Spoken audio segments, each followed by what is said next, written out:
Hey class, your art teacher here. I'm going to demonstrate a plain weave, okay? And I'm going to focus on how to determine how much yarn you need for the area that you're working in. With the number of students that I have, it's important that we do measure.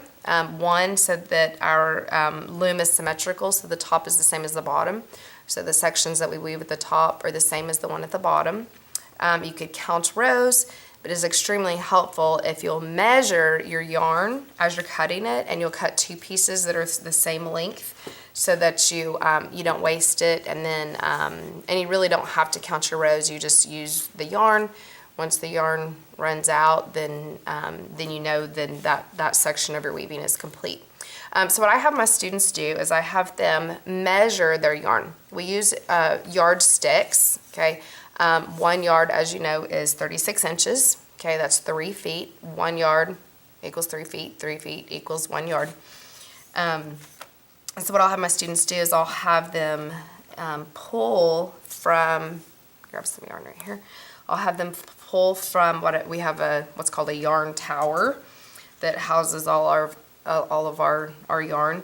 And I use a yarn winder and I spool it, so it's real easy for the students to pull from the middle of that spool of yarn. And then I have them lay it out on a yardstick, and then they will pull, and the width of my camera won't get the whole thing at once, so I'm gonna have to do it in pieces. And then, so this will be 1 yard. If they need more than 1 yard, I'll say that they need 2 yards or they need 3 yards, depending on the yarn project that they're working on. I will have them, once they get to 36 inches, I will have them hold on to that, pull, okay, pull, and drag this all the way back to the beginning of the yardstick, back to 1. And then of course you're gonna add that 36 plus, maybe it's another 12 inches. Maybe I need 4 feet. Or maybe I need 2 yards, I need 6 feet. So I'm gonna go ahead and my new yarn, this is my new yarn, I'm gonna go ahead and measure that again, okay? While I'm still holding, this is the first measurement, this was my first yard, this will be the ending of my second yard. And humorously, I tell my students, you do not have to line up 10 yardsticks to measure 10 yards, okay? Some of them have done some very interesting things trying to measure 3 yards, lining up yardsticks and rulers and hands and feet, and anyway, they're funny. I love my students. I have the best job in the world. They do very humorous things though. So let me demonstrate how I might measure if I was measuring 8 inches and I needed 3 sections of 8 inches, okay? I may do it this way. I may say, okay, there's 1 section, okay, drag this, okay, to 8, from the 8 to the 1, or I could flip my yardstick the other way and do it backwards, where I take and I pull from here to the 8. I realize this is upside down for you, and then I pull from the 1 to the 8, the 0 to the 8, the 0 to the 8. Okay, so students, that's how you would measure numerous yards without having to line up several yardsticks end to end to end to end. Okay. Anyway, so on this section right here, what I'm going to do is with my yardstick, I'm just going to go ahead and measure from one warp thread, the warp thread on my left side, to the warp thread on my right side. Measure that distance. And, okay, so I have about 7.5 inches, and mine is starting to pull inward just a little bit. But basically I have 7.5 inches that I need from one warp thread to the opposite warp thread. So what I could do is I could take 7.5 and multiply that by how many rows I need, or I could lay out my yarn like this, and the same concept that we used, let me zoom in a little bit, the same concept that we used with our measuring with our yardstick. If I wanted to have 3 rows, I could lay out my yarn like this and measure 1, 2, and I give just a little bit of slack, 3, and then trim my yarn. Okay, this is one way to not waste your yarn When you're weaving, doing the plain stitch, the plain weave, right, when I'm doing the plain weave, excuse me, I know what I was going to say, sorry. I don't want to have to pull a whole lot of extra yarn through. So if I only need 18 inches, I don't want to have to pull 3 yards of yarn through to get to the tail. Okay, a lot of young weavers will only pull half of the yarn through instead of pulling it all the way through till they get to the tail. So if you cut it the length that you need, you don't have a whole lot of extra yarn that you have to pull through the warp threads. And after you pull the yarn through the warp threads numerous times, it does start to get a little bit fuzzy. That is basically the fibers just breaking apart. And sometimes we do that intentionally. Blankets that are really soft, manufacturers will actually do that. They'll break up the fibers to make them more fuzzy.